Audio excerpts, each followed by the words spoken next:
Death, the permanent, irreversible end of life. Too often, death is associated with living being who died, while the threat of death no matter longer matters to them. Death is a living, breathing entity for those who love them, and must continue life without them. From the moment a loved one passes, death becomes a stalker, hovering over the shoulders for the rest of the days of the lives of those who are left. The younger you are when death introduces itself to you, the more you become aware of its heartless nature. Each year, death cruelly updates the calendars when death dates, birth dates of loved ones. Our birthdays and holidays are no longer celebrated with them. Death creeps into our thoughts and reminds us when we see families together that it will never be the same for us. It whispers that we will never have anyone who will love us unconditionally, as they did, and it enthusiastically surrounds us with a wall of sorrows, making us more unapproachable with each loss.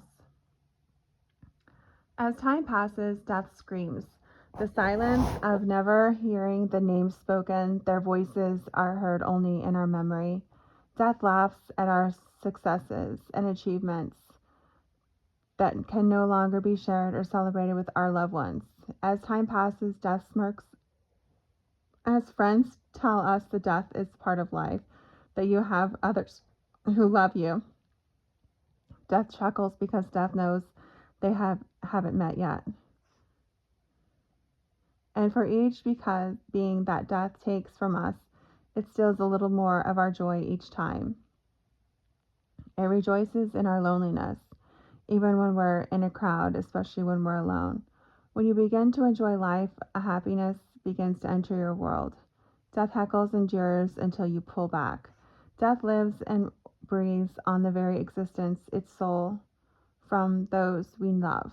We grow up learning to hide our relationships with death in order to fit.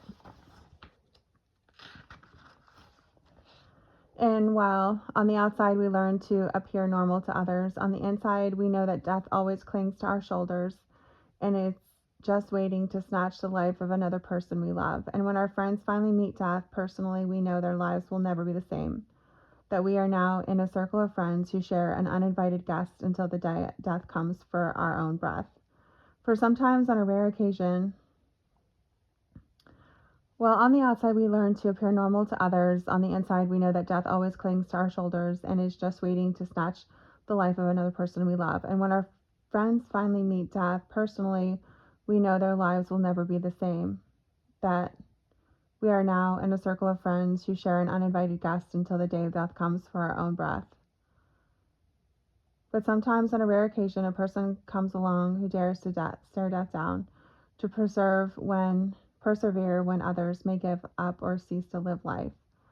This person finds the strength to push death behind her and move forward with purpose and determination. One who defies death and refuses to give in to the fear of what it brings. She tells death it will not decide for her. She will live until she and God decide her job is done, and only then will death be welcome. This is the story of an exceptional woman who looked at death and said, "Not now," many times. This is the story of the armor of love she wore, the sword of courage she carried, the perseverance through faith which she won each battle with death, and the losses it took. This is the story of a woman called Myrrh.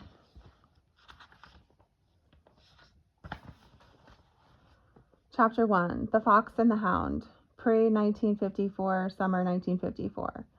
I came into the world on a hot, humid day in June 1954. The temperature was 94 degrees and the humidity as high as it could register for a town that sat between two rivers. As far as I know, I was wanted, but my parents brought me into the complicated world which complicated mine. Children enter the world every day, sometimes with a mother and a father who have anxiously awaited the birth of their child. Some children are born knowing two mothers or two dads. Some children are born and never know their birth parents. Children come into this world because two adults often do not make wise choices when conceiving a child, or because the parents truly want a child. At times, the adults want each other more than they want a child. Regardless, the child enters the world not by the child's choice, but by the choices made by the two adults. To understand my own story, it's important to understand the life of my parents before my arrival. My mother was born on Valentine's Day, a day that is perceived to be filled with love, romance, and affection, but so often it is filled with disappointment, sadness, and frustration that defined my mother's life, a dichotomy of emotions. As I grew up, I realized that everyone, including me, was drawn to the vivaciousness and magnetic vacuum that my mother could draw you within. Her laugh, the twinkle in her eye, the sense of humor, and the warmth of the names she would use when she talked to you, honey, sweetheart, darling, sugar, somehow made you feel special. It wasn't long before I realized that my mother was like Forrest Gump's box of chocolates. You never know what you're going to get. The day of the month, something someone said or did, didn't say or didn't do, loneliness or not enough alone time, full moon or new moon, happy or sad, angry or numb. To understand my mother, one must understand her life long before me. Mother grew up during the Depression on a little dirt farm road located on Birds Point in Mississippi County, Missouri. Oliver, like you was one of the first settlements in Mississippi County in 1800. It was a community of about 400 with a ferry that transported cotton across the river along with a train that carried goods to Cairo. During the years following the 1929 stock market crash and the resulting Great Depression of the 1930s, the small town diminished to nothing more than the dirt farming, sharecropping. Poverty struck hard, and the residents that were left were considered the lowest of the low. Their homes consisted of shacks covering dirt floors and food consisting of what could be raised by the dirt farmers. My maternal grandmother, Anna, mothered my grandfather, Luther, when she was 16 or perhaps 17 years old. Her mother had to provide a letter of consent for her to marry my grandfather. Anna had two younger sisters that lived with them, and she had 4 grandchildren, and my grandfather, my mother, and her 2 brothers, James and Otis, and a baby sister named Nonita. Mother's young life on Birds Point is a mystery. She never spoke of it to others, and then to tell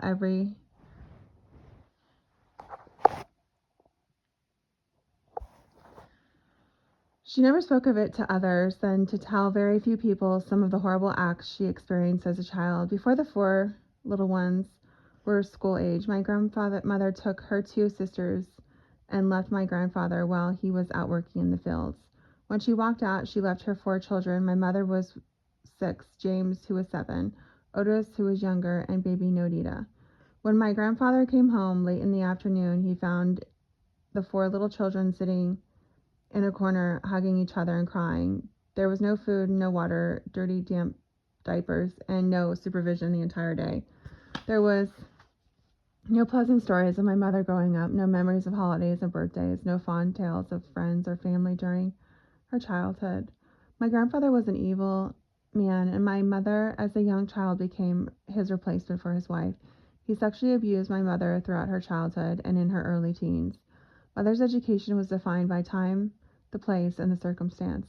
The school on Birds Point was little one-room schoolhouse where the teachers might have had an 8th grade education, and the curriculum was limited and only what was somewhat accurate.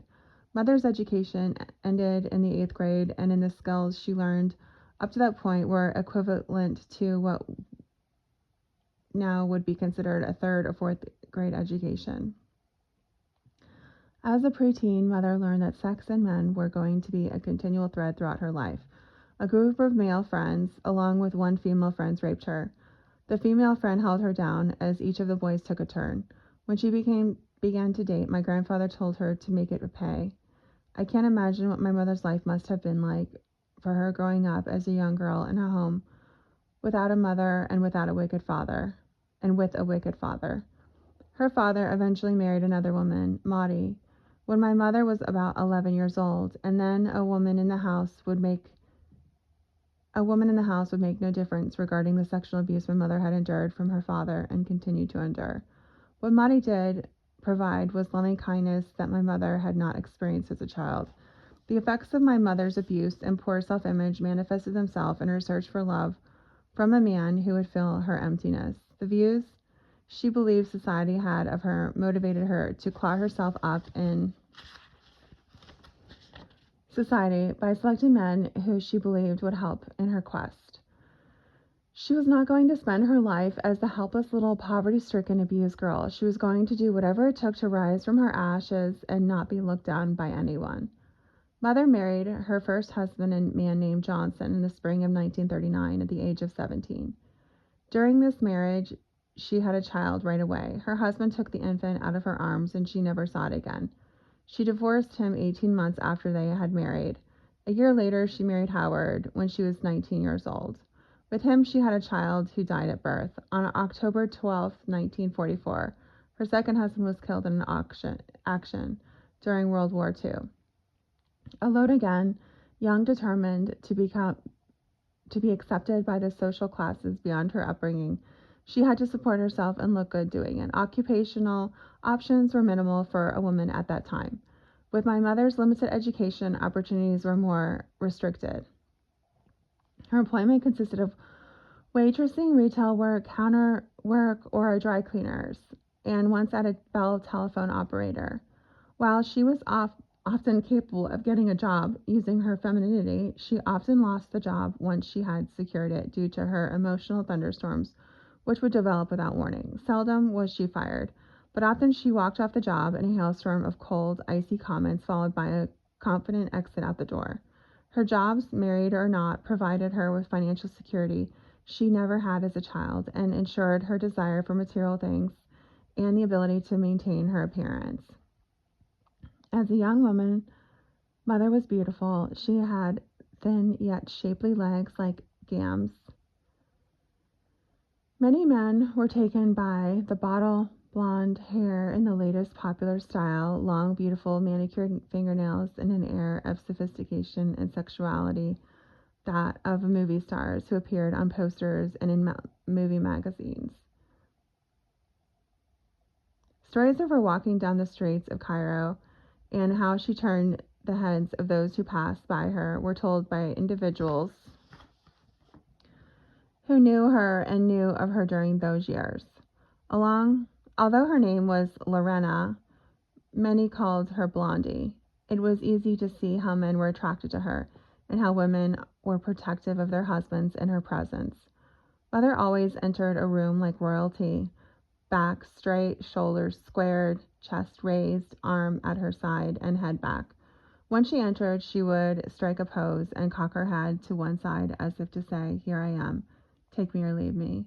Whether she was having a good day or a bad day, it was as if she was entering a masquerade ball, statuesque, with a disguise concealing who she was and from where she had come. Her expression, depending on her emotions at the time, was that of a Greek mask of tragedy and comedy. Her face always told her emotional state, happy, mad, sad, but her posture was always royal.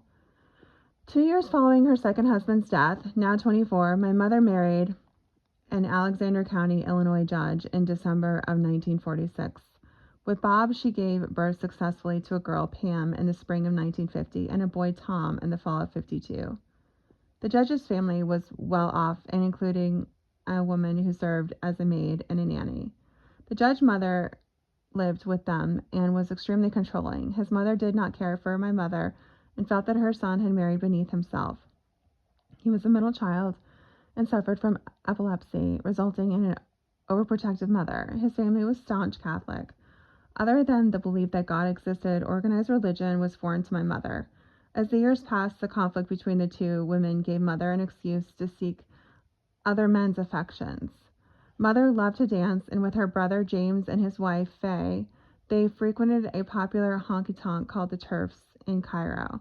The Turf was frequented by gangsters and mobsters who had money to spend and always entertained women. Oddly enough, Mother never drank or smoked, strange for a woman who had frequented such places. It was the liquor or cigarettes that she was seeking. It was the company of men. By this time in her life, it became a never-ending conquest. Mother began finding Mother began finding her self-worth in the affection and adoration of men. When the interest waned or the affection didn't sedate her raging desire for acceptance and love, she searched for another man whose infatuation and desire made her feel she was valued. One place to find men was at the VFW.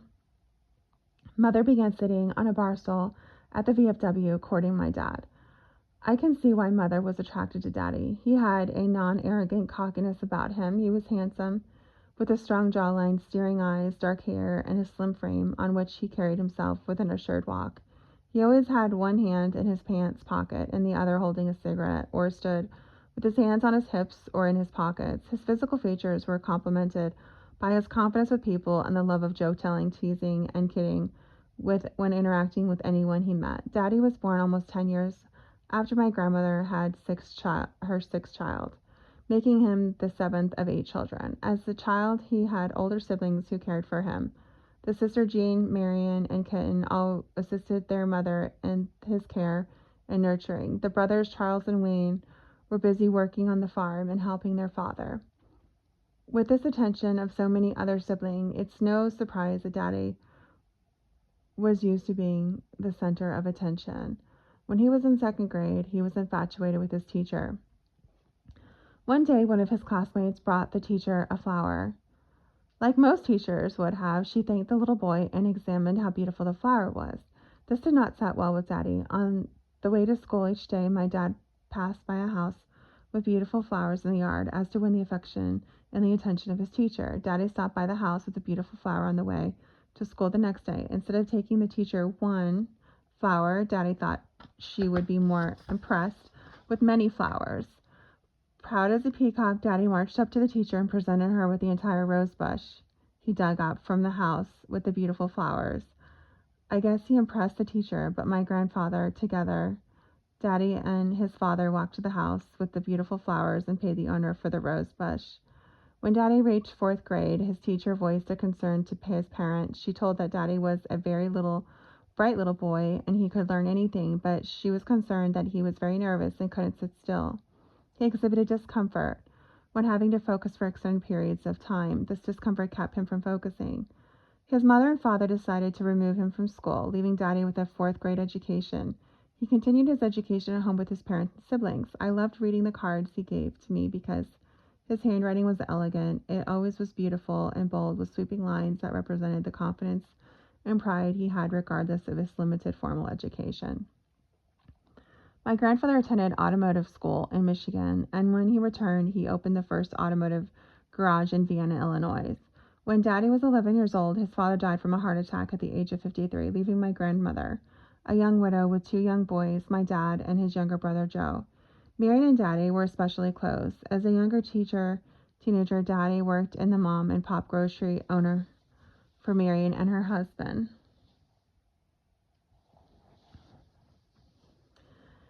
Harry. He delivered groceries, stocked the shelves, and ran errands as they needed. He and Marion grew closer and closer as the years passed, as many young men did when our country called at the start of the World War II. Daddy lied about his age and enlisted in the army at 17. He had a boyish face and soft eyes and full lips with barely a hint of facial hair. Physically, he had a thin frame, standing less than 5'7", with his conventional brown hair side parted, slick back sides, and roached up top, contributing to his height. He entered basic training and followed in his father's civilian's footsteps, focusing his training in the motor pool.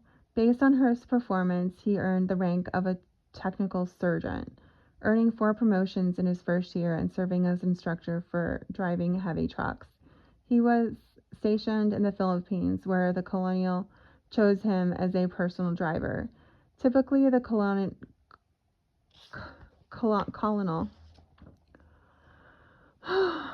would just send for a driver from the motor pool, but this colonel came to his pool and chose my dad specifically.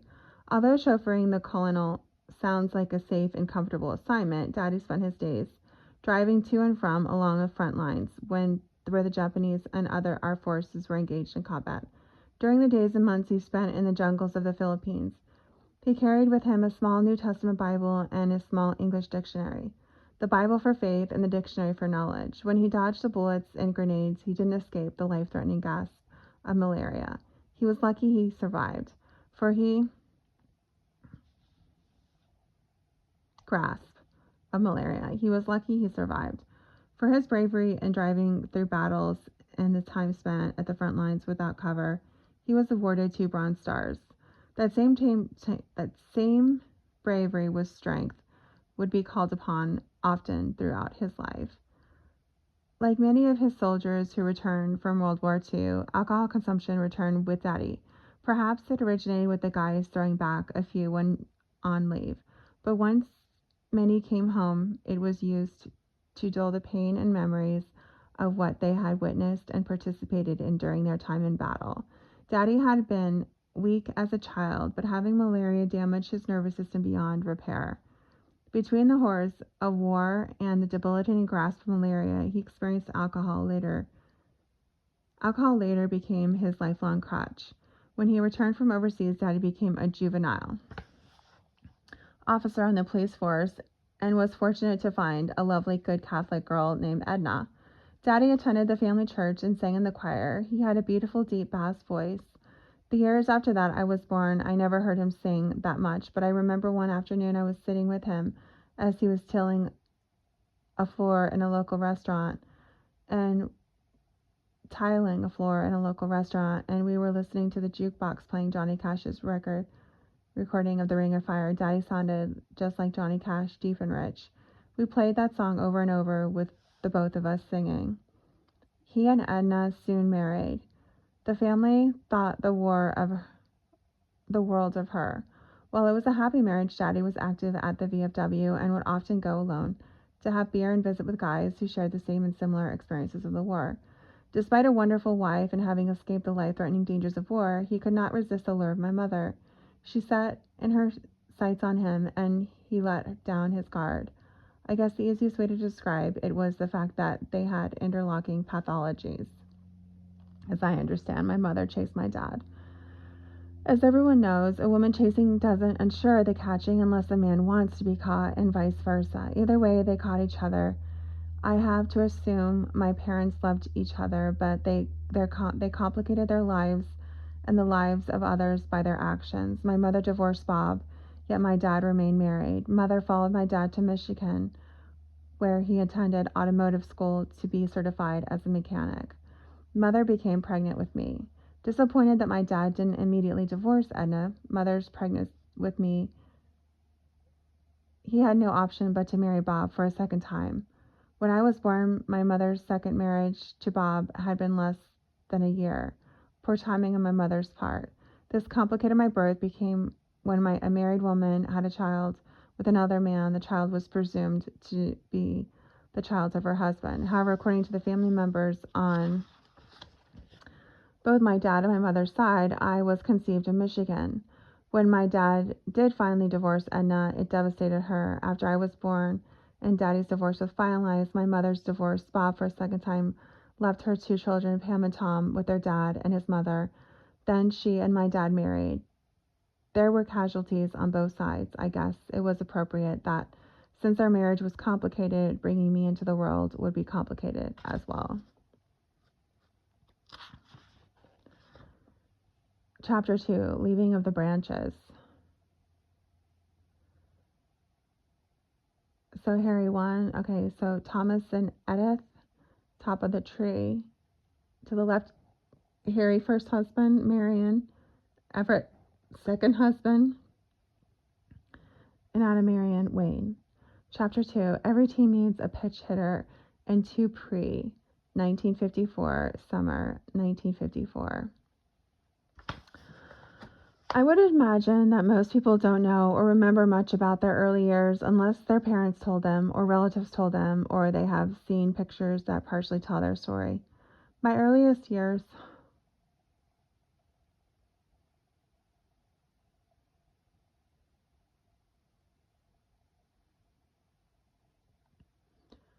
were told to me by my paternal aunt, Aunt Marion. Before I was born, Aunt Marion's first husband, Harry, had died. Mary and her second husband, my Uncle Everett, lived in Villa Ridge, an area north of Cairo. Aunt Marion was a housewife who was active in church, and Uncle Everett worked on the GM&O Railroad. Aunt Marion was a small but fiery little woman who barely stood 5 feet tall with 17-inch waist. She had strong, muscular arms extended far broad shoulders, both of which assisted her literally and would be figuratively throughout her life. As a child, she contracted polio. This resulted in one leg and one foot being shorter and underdeveloped compared to the other leg, creating a little lifelong significant limp, requiring the substituted use of her upper body to assist where most people depended on 2 strong legs. As if polio wasn't enough, she also had rheumatic fever.